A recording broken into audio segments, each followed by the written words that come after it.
wish Rashida would have just stayed out of this whole big mess to begin with and remain neutral. Now this is the result. The fake beef is Scrappy and Stevie J, because all it is we trying to figure out who won that goddamn fight. Because the way it was edited, supposedly they edited it because of Scrappy's probation officer was gonna get him in trouble for fighting on screen. Whatever it was. When they asked Scrappy what happened, he was like, I put them paws on him, cuz. He had cuz to the end of everything now. Now once Scrappy explained his position on why, he felt like you can't just call his baby mama a bitch, it made sense to me. He was just like, no, you're not gonna talk to any woman in my life that way, you feel me? And I was like, oh, okay, yeah, I guess that do make sense. You ain't talking to his mama, his sisters, his daughter, his baby mama.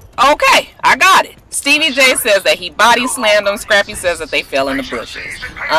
They get to talking back and forth about who went to the hospital and who won the fight and all of this stuff. But it was really kind of feeling like it was kind of more just kind of a joke between two guys. But who will fucking amp up a fight is the women. Women got a fucking problem, okay? And I think that the men probably I bet you be more men getting in fight over women than fucking men fighting men because of just some shit the men said to another man. These women keep you in some shit. Mona was just like, well, Scrappy, you called Joseline a bitch, and Joseline was like, no, I don't care that he called me a bitch, okay, because I know I'm a bitch, okay, I don't care that he called me a bitch, but the problem I had was when that Erica jumped in the fight and was saying things to me and going back all that with all that in my face like this, like, Erica, you ain't had to do all that, like, what's all that about? Here go Erica over there on that chair, like, so what? I said what I want to say, and I can do it again, and what you gonna do? And jump if you gonna do something. Oh, that Erica will get some men in the fight. I can already tell that she's probably the one that done got quite a bunch of fucking fights started. Joseline was like, get that bitch before I beat her ass again. Get that bitch before I beat her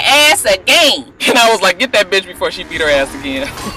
I don't know why Erica feels so, but like I said, they hadn't seen. See, I don't think Erica had been seen the fight when Joseline got them fucking 6 FBI agents off of her at the goddamn therapy zone. Then to calm it all down, you guys, and bring some levity to the situation, I guess they bring Mama D up there, and Mona asked her, did she think that she should have told Scrappy to go and fuck up Stevie J? And she was just like, well, when you are a queen and you have the prince and you have to protect your house, you cannot let no disrespect come into your home. The house has to be respected. All things are done decent and in that order. That's some hood royalty for you niggas. Roll that shit up and smoke it. Enemy turret destroyed.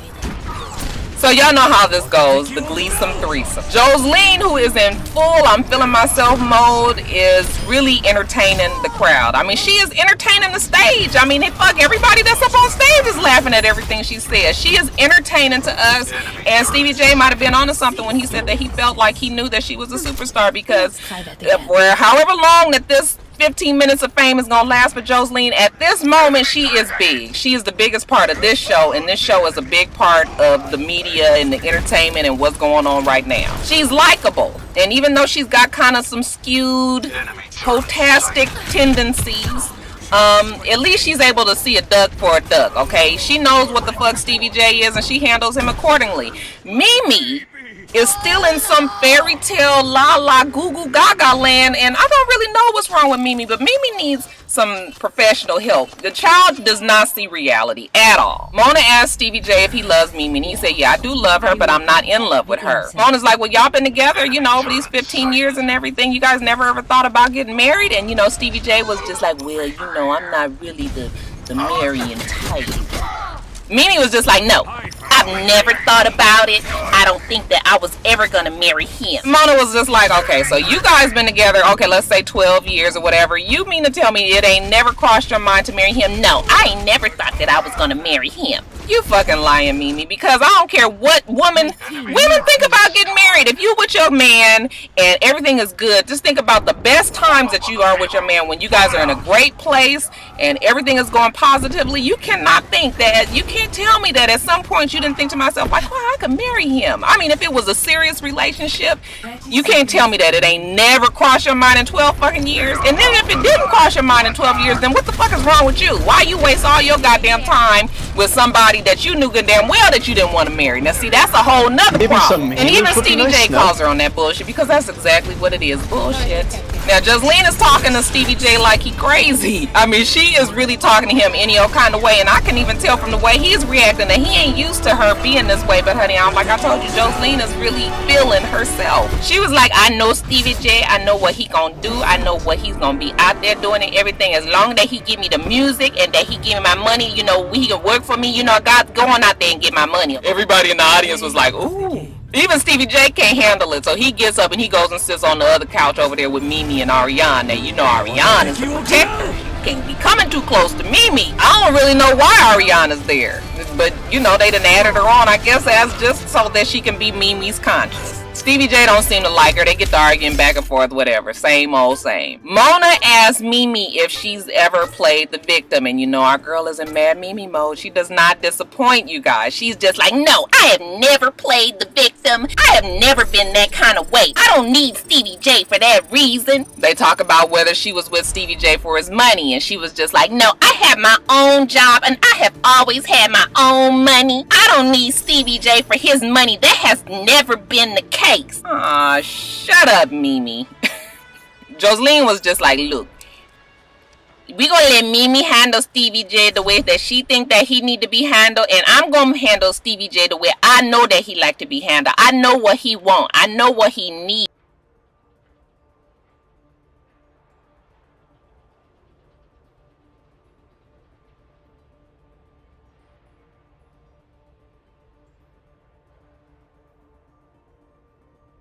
I know what he like to eat. I know what makes him laugh. I know how he like to have sex. Which is their relationship in a nutshell. Joseline is the one that does it for Stevie J, like I've always said. Mimi don't do that for Stevie J. Mimi is an obligation. She is a mama. She is a baby mama. Then they get on the whole situation with the pregnancy, and Mona asked Stevie J would he have handled that situation differently, and he does say, yeah, I would have handled that differently. I was much more abrasive than I should have been. I wasn't understanding to what Joseline was going through and all of that. So then Mona was like, well, did you believe that the baby was yours? And Joseline was like, he knew that baby was his, Mona. He know that the baby was his. Mimi knew that the baby was his, and Mimi was like, fuck, I didn't know that the baby was his. And I was like, Mimi, you knew the goddamn well that baby was his. Shit, you probably dropped this motherfucking ass off at the house and was just like, make sure you get a couple of extra pumps in for me. Oh, enabling ass biatch.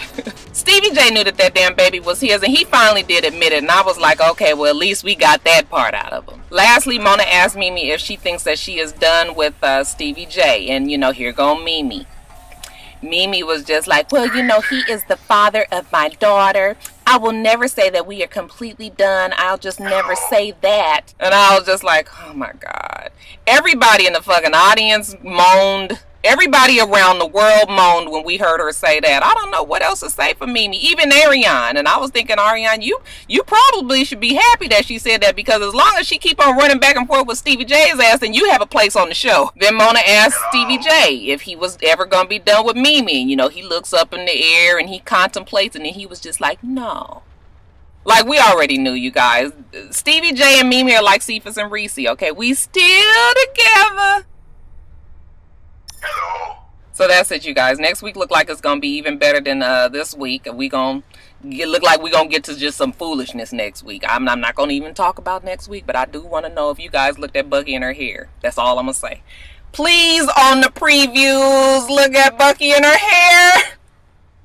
So the rest of this week, I'm going to have a top of the blogs. We're going to have Braxton Family Values. That show is really not making me want to do a review every week, but I'm going to do it. I didn't do the second one, but I'm going to do the third one. And then I'm going to make a decision, because the show is just sort of like blah. And then I'm going to probably do a Roxicology maybe this weekend. So I got some videos coming out for you guys. You guys remember to rate, comment, and subscribe to my channel. I'm Miss Rocks. My channel's Savings by the truckload at American Freight. Deluxe Queen Foam mattresses, $199. Simmons Beauty Rest mattress sets from only $249 each piece. Sofa and love seats from only $298. 7-piece living room packages from only $398. Why wait for tax time? Take it home today with low easy payments. Free layaway, same-day delivery. Ends November 30th at American Freight. Now 6 Northern Ohio locations. Parma, Willoughby, Northfield, Akron, Massillon, and Lexington. Visit AmericanFreight.com.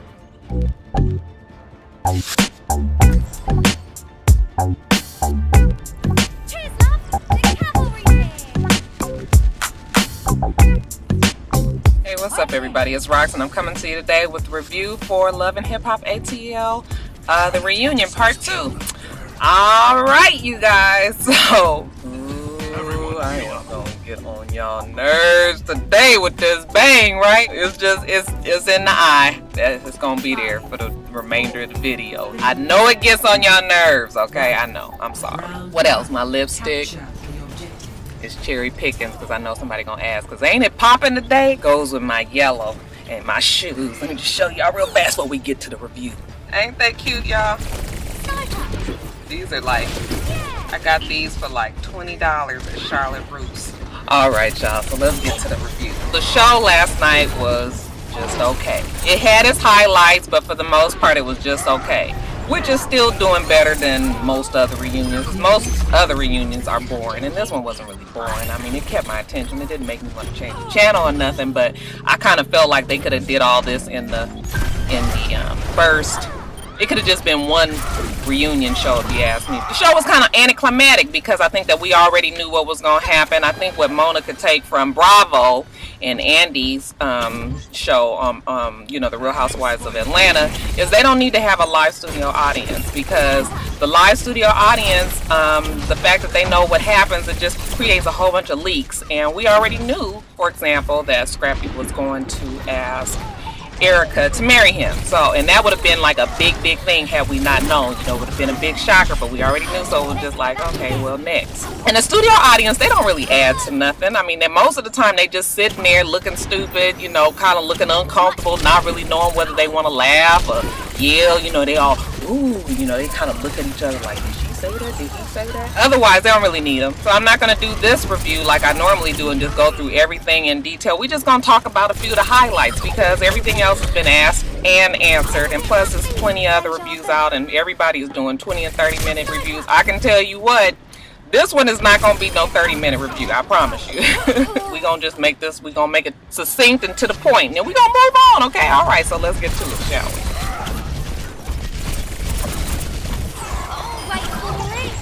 The show opens where it ended last week, which was trying to find out what was the status with Stevie J and Joselin's relationship. Stevie J, he kind of hems and haws over the whole thing, you know, and it was just like, you know what, it's really just a fucking yes or no question. We don't really need to go through all this. And he basically says, no, we not. We have a working relationship. So I'm thinking that they must have a working relationship with the fringe benefits on the side. Did anybody notice, though, that Joselin was not going to say what their relationship was until Stevie J mentioned what it was, and then she co-signed it? I have a feeling that if he had said that they were together, then she would have been 100% like, yeah, we together and this is what it is.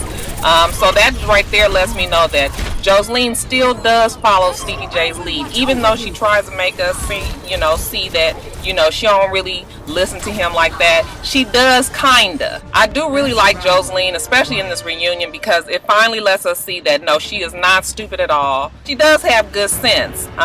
It's kind of skewed because, like I said, you know, she been, you know, fending for herself, living on the street, so she kind of got a little bit of a skewed mentality, but for the most part, you know, she can call it as she sees it, and I think that we all like that about her. But at the same time, Joselin still has a loyalty to Stevie J that she puts first. All of the things that she says that she's not going to do with Stevie J, she still does have that loyalty for him. I think that Joselin is at a corner. It's about to turn a corner or something. You know how you get at this crossroads, like you going one way and you get to a fork in the road and you like, I need to make some changes. I think that she's ready to turn that corner and go in a different direction, because she really does see Stevie J for what he is.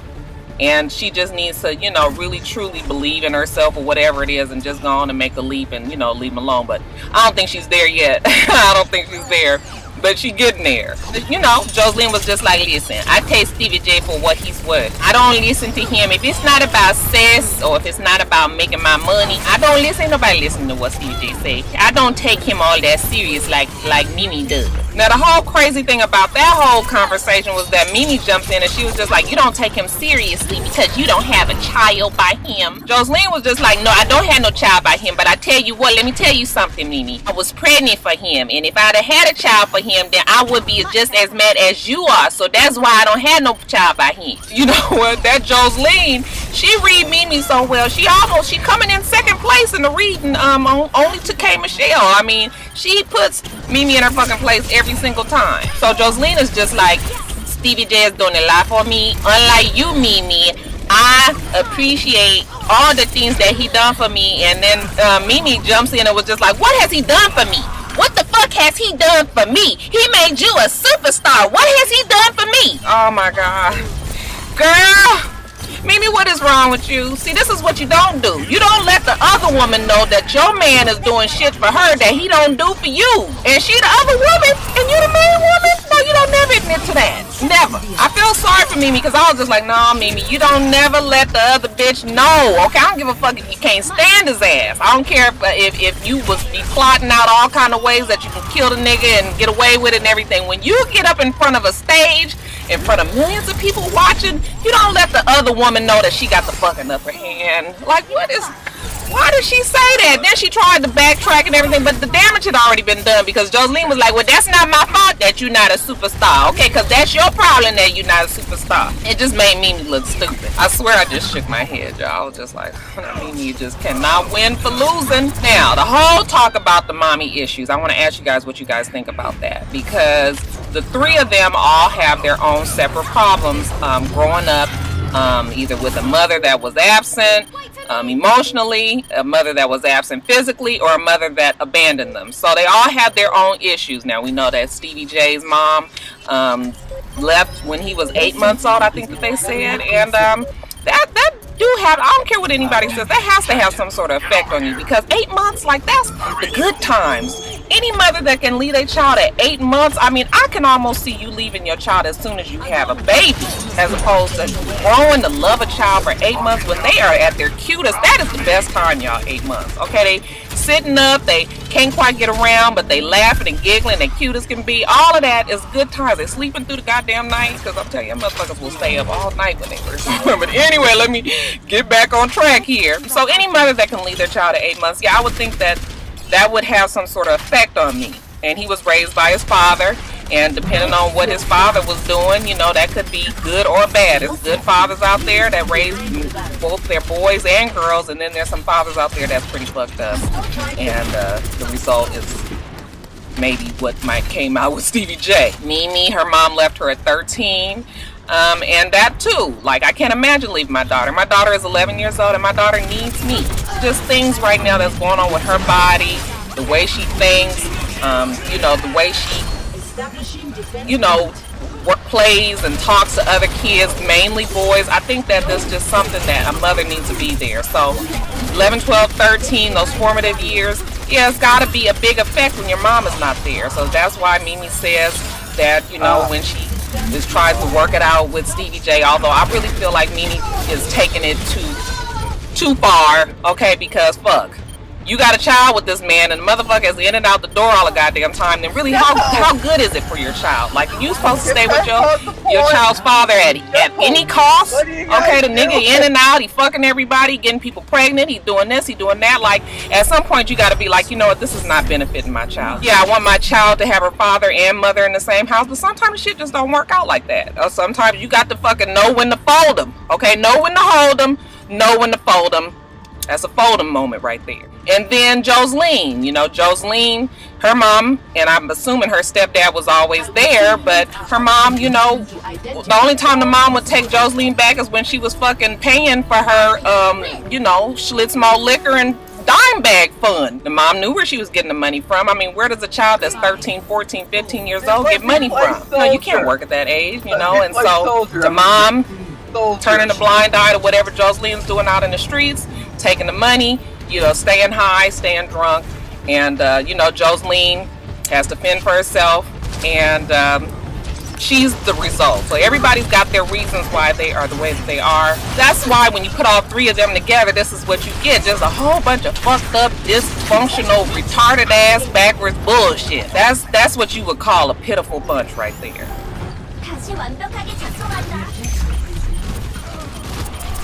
Let's digest and break down this whole situation, this triangle with Bucky and her hair, Lil Scrappy and Erica, because I cannot just automatically be on Erica's side. I am all for the family unit, and I understand that Scrappy and Erica have a child together and that they want to work it out, that they want to be together, you know, for the sake of the child, and all that is important to me, and I understand that, and that is really fine. If you're going to do that, then that's fine. You two work it out. No problem with that, no hate. I really hope that Scrappy and Erica, you know, are able to be successful in what they're doing for the sake of their child. You really at least need to try. But we need to remember how the show started. Now, when the show first came on, Scrappy was complaining that Erica was mean. Erica wasn't nurturing to him. Erica didn't care about him. Erica didn't love him the way he needed her to love him. He was unhappy with Erica, and he said that from the very beginning of the show. We was all real clear on how he felt about Erica. We also understood Erica's position. Yeah, he fucked her over, you know, broke up with her, went back and forth with Diamond and all of this stuff. I kind of have a feeling there might have been some other women up in there too. But yeah, so, you know, Erica's hurt and has her guards up. I think that's all very normal. But Scrappy is digging on Bucky in her hair, and we might as well get this shit out the way. Y'all, Bucky in her hair. Bucky in her hair. I just really want to understand, like, what was she thinking? Like, her hair, it was such a fucking nightmare. It was really a bad time up here. It was horrible to look at. I didn't understand what she was thinking when she was at the place. Y'all know she was at the fucking wig shop, like, okay, Ming, yeah, I need to look at a couple of wigs. You know, Ming, that's the Vietnamese lady. No, this ain't gonna do it. No, this ain't right. Ming, girl, I think this is it.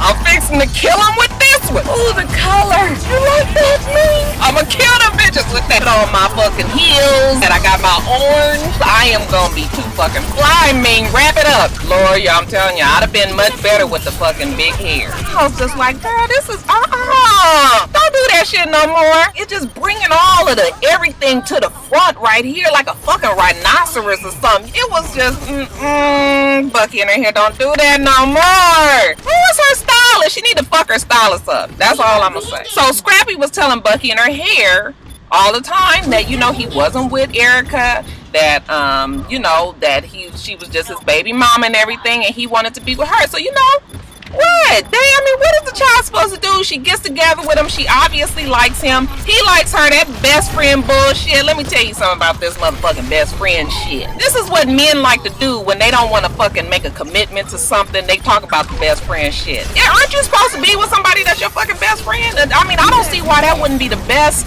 situation, best type of thing to be in a relationship. So this fucking best friend straddling the fence bullshit. Now, I think that I don't think he was telling her that she was his best friend. I think he was telling her that he wanted to be with her. I think he was telling everybody else that they was best friends. But you know, that's the part about Scrappy that makes me not like him, because I really not don't like him, but it's like kind of like a punk ass way out, because you're not really saying what the situation is. So then you get these two women together and it'd be a whole bunch of this fucking bickering, and you know it's gonna be bickering between the two of them, because Erica, you know, she up there bucking her hair is just saying, like, I don't understand why, you know, you are so upset with me, Erica, when you saw on the TV show, just like I did, what he was saying to me. Like, all of a sudden, you know, and Erica's slick ass, see, I done told y'all to fuck about that fucking slick ass mouth that Erica got, okay?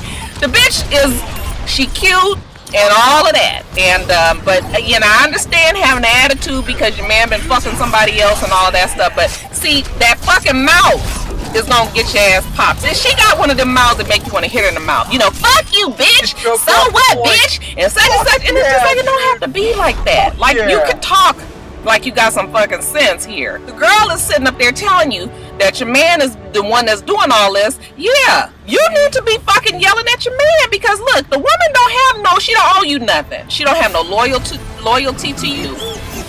She don't have nothing at stake with you. She is trying to get with Scrappy. So you need to talk to Scrappy about the shit that he's saying and keeping all this confusion going up. What the hell are you jumping all over Bucky in her hair for? Just because you mad that she was sitting up there giggling with him about whatever? That shit happens. This the real world. See, this is what happens. You need to really take yourself out of the situation. Look at it from outside. You know, if you're trying to be with somebody, you ain't gonna be big up in the other woman. I'm just sorry. It don't happen that way. So Erica running all off at the mouth, you know, Scrappy trying to keep everything calm between the two of them. It was just ridiculous. And then for Mona to say, did Bucky and her hair think that she needed to be like a mother figure to Scrappy? And to me, I really think that Erica's a mother figure to Scrappy. I mean, she always fucking telling them what to do. I mean, that boy can't make a decision without either his mama or Erica telling him what to do. So I don't even think that was a situation. I just feel like they did that Bucky and her hair wrong, y'all. You guys, people do Bucky and her hair wrong because of this. She is not as cute as Erica. I don't think she's ugly. I don't think that she's, the most beautiful, but I think that like most women, she can put herself together nicely if she, get rid of that fucking 27 piece gone wrong. I think that Erica is so beautiful that we are partial to her. No, nobody really is listening to the hood girl, but to me, she's pretty regular. She's pretty average. She thinks pretty like I think most of us think, and I think Bucky and her hair get a bad rap, y'all. I'm sorry. I'm just gonna keep on saying it every week. Bucky and her hair ain't got no problem with me. We all saw what happened. Scrappy finally goes and he proposes to Erica, and that's all fine and good. Like I said, I hope it works out for them. But to me, deep down inside, and I might be wrong about this, but I just don't know if I feel like Scrappy really is truly in love with Erica. What I think happened is this. This show done came on. Everybody done saw Erica. The girl is beautiful. And he saw that she was going to get snatched up real quick, fast, in a hurry. She is a catch. She's on this show and she's single. She been done wrong. All of that stuff. Some man was going to snatch her up real fast. And I think that's Scrappy.